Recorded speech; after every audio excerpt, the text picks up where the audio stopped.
Hello everyone.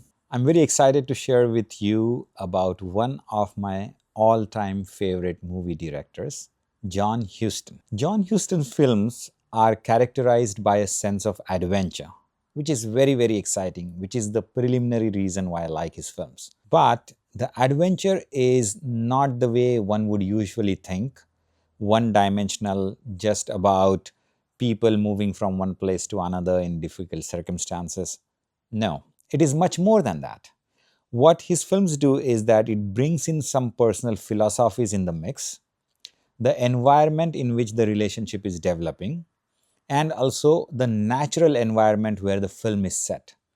All of this leads to a very incendiary environment, very exciting clash of personalities. So, the love or attraction or friendship, whatever the context may be, everything gets tested because of all these moving parts around the film and set within the context of an adventure, of a particular goal, objective, or where the characters are headed.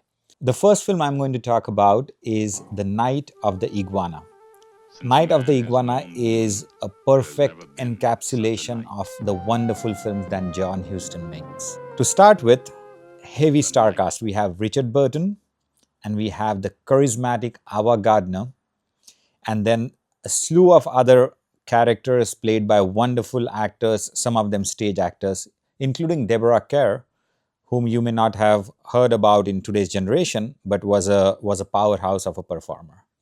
But most importantly, this film is set in a tropical environment on a hotel, which is a rundown hotel on a cliffside.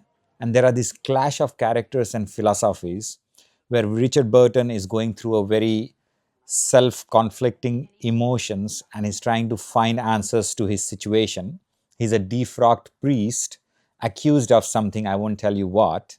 And then he is reached at this hotel with other myriad characters who are staying there. Now, the hotel itself is set on a cliff, and in front are these crashing waves of the tropics, leading to a certain environment of passion. And of course, Ava Gardner, who plays a very strong-willed, independent woman. And that's why the character is very fascinating, not someone who's just going to fall for Mr. Richard Burton's handsomeness. And then there is that challenge between them and these other characters. So I am going to highly recommend The Night of the Iguana for all of these reasons, which creates an aura of magic, an aura of uncertainty. The next film we are going to talk about is called The Misfits. And now we are going to stay within the context of adventure, but we are going to move away from the crashing waves and the turbulence to the desert environment of Reno, Nevada, and all the flora and fauna around it. There is a fantastic action sequence in this film. And remember, this is all being made in the late 50s and 60s, some of the films even in 40s. But the action sequence against Mustangs, particular kind of horses that are bred in this area, is absolutely thrilling and beautiful. Before we go there, let me tell you who stars in this film. Clark Gable, Marilyn Monroe, Montgomery Clift. Many people in today's generation would have forgotten him, but he was a huge star, a heartthrob of that generation. Think of someone like Brad Pitt today, maybe. So these three stars and other famous actors of the time, but I'm not going to spend more time on listing out everybody.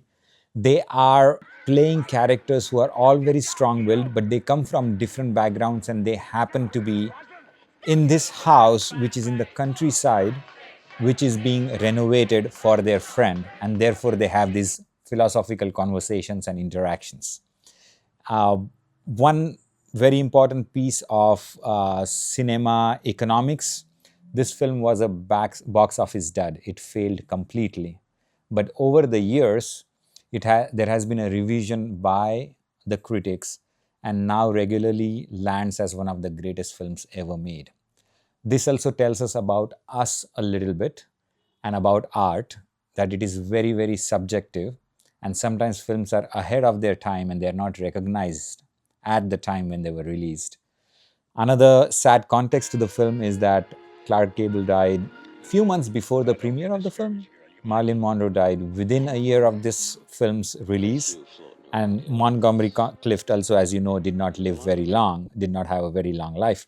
So three very beautiful looking, handsome, charismatic people gone in a short period of time, and you get to see them coming together by chance, and as the name suggests, the Misfits. And my final example of great John Huston films is going to be The Treasure of the Sierra Madre. Today we will talk about this film at various levels. First being that this stars a giant of Hollywood. Again, today's generation may not know so much about him. He's like the Al Pacino and Robert De Niro's of today's world all combined into one huge personality, Humphrey Bogart. Humphrey Bogart is regularly listed as one of the greatest stars of Hollywood in the last 100 years. And this is one of his great films. It's actually a magnum opus. Another thing about this film is there is a bit of specific cinema history to it. This film stars another great actor called Walter Huston, who plays a very old haggard and a very wise man at the same time. He got the Oscar for Best Supporting Actor. And who else won Oscar for this film? Mr. John Huston himself, who is the director of the film. Guess what? Walter is John's father. So this is the only time in history that Academy Award was won by father-son duo. How exciting is that? And then you have Humphrey Bogart, and then you have the adventure, and you mix all of this up. But as this film goes along, these few 3 to 4 primary characters and other characters they meet on the way, another thing develops. It's one of the first films from Hollywood studios which was shot entirely on location outside of US. As they pass along various mountain passes and the hills of Sierra Madre and go through on a strenuous journey to find nothing other than gold. They are gold prospectors. But there is a deeper philosophy in the film where all that glitters is not gold could be applied. And one of the beautiful final twists to the film is that whatever we get from the land, whatever we earn here, eventually we have to give back. Not only that, we have to give ourselves back to this land and to nature.